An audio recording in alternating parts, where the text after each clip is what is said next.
Ciao a tutti e benvenuti sul canale Voce Strumento Interiore. Oggi rispondiamo alla domanda di Luana Carboni che mi ha chiesto di più sulla posizione della lingua nel canto moderno.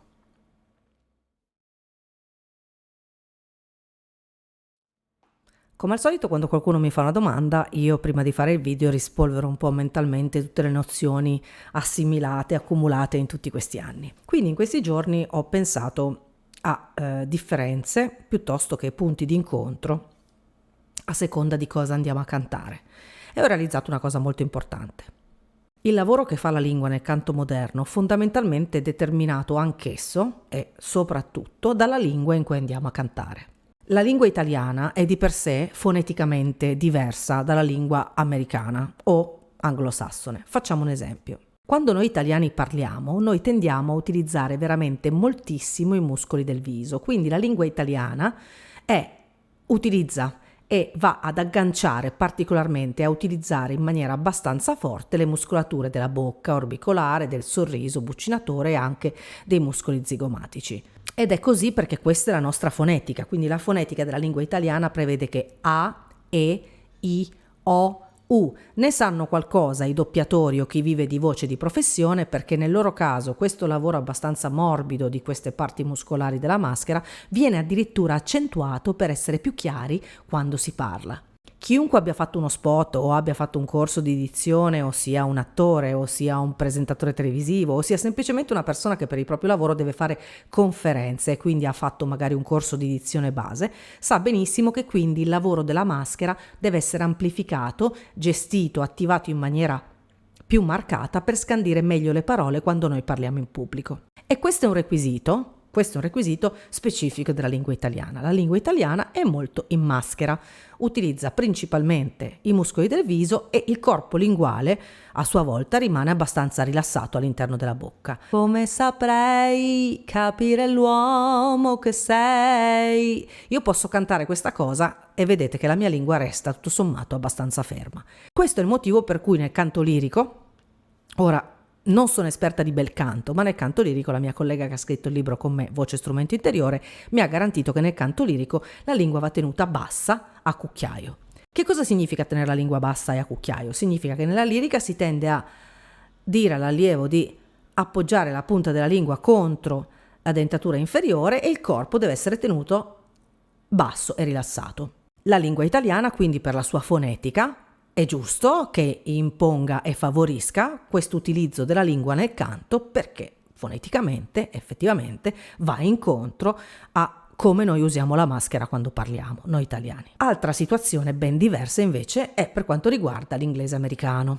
L'inglese americano, gli americani sono chiamati il popolo che sorride e ci siamo già detti tutto. Se voi guardate un americano mentre parla, noterete che la lingua americana invece è portata in questo modo, cioè hanno sempre i denti superiori 2-3 mm in vista, tengono sempre il buccinatore ancorato, quindi si sorride lateralmente, e l'americano, se parlasse in italiano, farebbe questa cosa qua, cioè terrebbe praticamente ferma la parte del labbro superiore e andrebbe ad articolare, quindi tu mi dici che, vedi, vi ho chiamato alla mente immediatamente come parlerebbe un americano che vive in Italia, perché la loro lingua, invece la loro fonetica, prevede che il labbro superiore sia praticamente utilizzato pochissimo, quindi rimane in vista sempre un leggero sorriso, ecco perché sono chiamati il popolo che sorride, quindi automaticamente c'è anche il buccinatore e quando devono affondare le vocali A, O, si aziona un meccanismo più di tipo masticatorio, quindi lo dico spesso ai miei allievi che il morso non va tenuto stretto, quando si canta say sorry bisogna lasciar cadere e lasciare libero questa parte inferiore, questo mento che si trascina il morso nella parte inferiore. Automaticamente la lingua in americano dovrà muoversi moltissimo, molto di più che nella lingua italiana, perché è chiaro che se voi non potete utilizzare i muscoli del viso, a quel punto la cinetica della fonetica viene spostata sui muscoli del viso, la lingua può essere messa in secondo piano, quando invece voi state così, se non muovete nemmeno la lingua non si capisce assolutamente niente di quello che state dicendo. Ecco che se cantate in americano invece la lingua è molto mobile, non la si può tenere come nella lirica bassa in bocca e a cucchiaio, anzi è necessario say sorry, sorry. Abbiamo la lingua che all'interno della bocca si deve muovere, altrimenti non articolate bene le parole. Quindi, mentre nell'italiano abbiamo una lingua che è non troppo utile, quando cantiamo in americano o in inglese invece lo è moltissimo. Serve say sorry, sorry, la O non è una O in avanti, non è sorry, è sorry. Abbiamo già parlato che quando voi pronunciate certe vocali in americano non le fate come le fate in italiano, quindi che differenza c'è tra una O italiana e una O americana? Che la lingua è in una posizione diversa. Se io voglio fare la OA, cioè sorry, per fare questa sorry io devo fondere la O con la A e questa cosa avviene proprio a carico della lingua. Quindi nell'americano la lingua si deve muovere, non viene portata bassa a cucchiaio e ha una parte molto importante nell'articolazione delle parole, quindi la lingua quando si canta in americano deve essere sempre e continuamente in movimento. In che cosa però la lingua italiana e la lingua americana sono uguali? In che punto si incontrano queste due cose? Si incontrano nel registro acuto. Vi ho detto che la maschera del registro acuto nel canto moderno corrisponde al morso di una mela. Se voi andate a mordere un frutto e poi togliete il frutto, avrete la posizione in maschera del classico acuto nel canto moderno, soprattutto nel canto rock blues dove il registro acuto è fatto a volume. E come vedete, riprendiamo questa immagine, se voi andate a mordere, che cosa avete? Avete un corpo linguale dirottato in avanti, abbassato, e la lingua in avanti. Quindi, nel canto moderno, qual è il punto d'incontro? A me piace sempre trovare punti d'incontro. Qual è il punto d'incontro con la famigerata lingua a cucchiaio in bocca del canto lirico? Eccolo qua, il registro acuto nel canto moderno, quindi quando siamo verso la parte massima della nostra estensione, quando siamo costretti a sganciare, a rock and roll.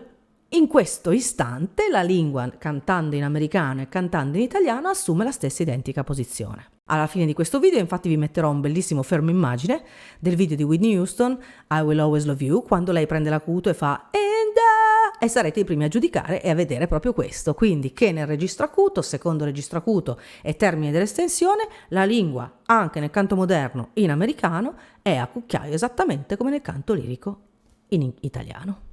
L'errore invece da non fare, e questo riguarda sia il canto in italiano che il canto in inglese, è la cosiddetta lingua pappagallo. Cos'è la lingua pappagallo? È quando voi cantando irrigidite il muscolo linguale. La lingua che sia portata in avanti e bassa a cucchiaio come nel canto lirico o che sia più in movimento ed articolata come nel canto nella lingua americana deve essere sempre comunque un muscolo, come quasi tutti i muscoli nel canto, rilassato, che si deve muovere certamente, ma non deve mai essere bloccato nella sua posizione. Ecco allora che quella che i cantanti di canto lirico definiscono lingua pappagallo, cioè una lingua che si alza e si irrigidisce in bocca, è negativa in entrambe le situazioni. Quindi mai lingua rigida, mai lingua alta, mai lingua ferma e bloccata, perché la lingua pappagallo, cosiddetta lingua pappagallo, è sempre un errore, sia che si canti in italiano che si canti in inglese.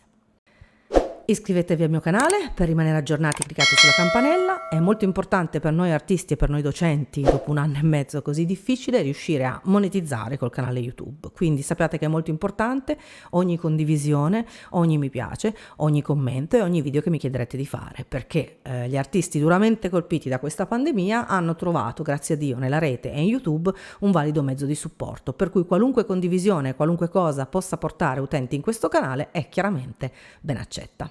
Grazie di essere stati con me ancora oggi sul canale Voce Strumento Interiore e ci vediamo alla prossima. Ciao. We both know I'm not what you need.